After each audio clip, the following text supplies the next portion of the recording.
I'm Hannah, 27F, and for as long as I can remember, my parents were convinced I'd never survive without them. They were so sure I'd come crawling back the second I stepped out on my own. I made it my mission to prove them wrong. Growing up, it was clear my older brother, 30M, was the golden child. He could do no wrong. He got new clothes, new gadgets, expensive hobbies, and unlimited support. Meanwhile, I was the scapegoat. If something broke in the house, I was blamed. If money was tight, it was somehow my fault. If I wanted anything for myself, I was selfish and ungrateful. My parents had complete control over everything in my life. They made sure I didn't learn basic life skills, like how to budget, how to cook, or even how to apply for a job. Anytime I asked about getting a part-time job in high school, the answer was always the same: focus on your studies. You don't need to worry about money. But when my brother wanted extra cash for a concert or a trip with his friends, suddenly money wasn't a problem. I had dreams of going into graphic design. I loved art and spent hours teaching myself different design programs, watching online tutorials, and sketching ideas in secret. When I brought it up to my parents, they shut it down immediately. That's not a real job. You'll never make money doing that. You need to do something practical. Meanwhile, my brother was allowed to drift through life, changing his mind about his major 3 times before finally landing on business administration, which my parents happily funded. The final straw came during my senior year of high school. I had spent months researching financial aid and scholarships, knowing my parents wouldn't help me. They promised they'd handle my FAFSA application. After all, they knew how things worked better than I did.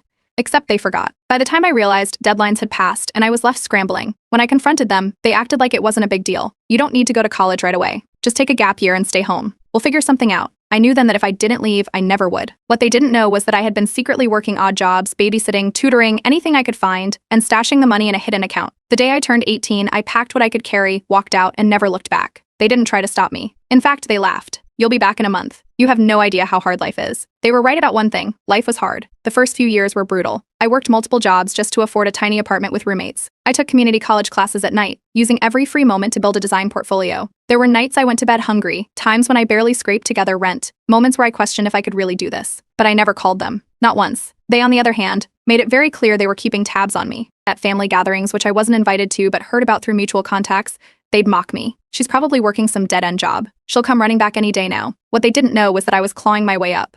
By 24, I landed my first real design job. By 26, I was making more than enough to live comfortably. And by 27, I had a stable remote UX/UI job, my own apartment, and zero contact with my parents. That was when they suddenly had a change of heart. It started with small messages: "Hey sweetie, how have you been? We miss you." Then came the invitations to visit, the forced nostalgia, the family group chat they suddenly decided to add me to. But I wasn't stupid. I knew this wasn't about me. It was about my brother. Turns out, Golden Boy had racked up a ridiculous amount of debt: credit cards, personal loans, business ventures that flopped. He was drowning. And worse, he had taken out loans using my parents' house as collateral. Now, they were panicking. The moment I didn't immediately offer to help, the mask slipped. The warm messages turned into, "After everything we've done for you, you're just going to abandon us?" I shut that down fast. Then came the extended family. Out of nowhere,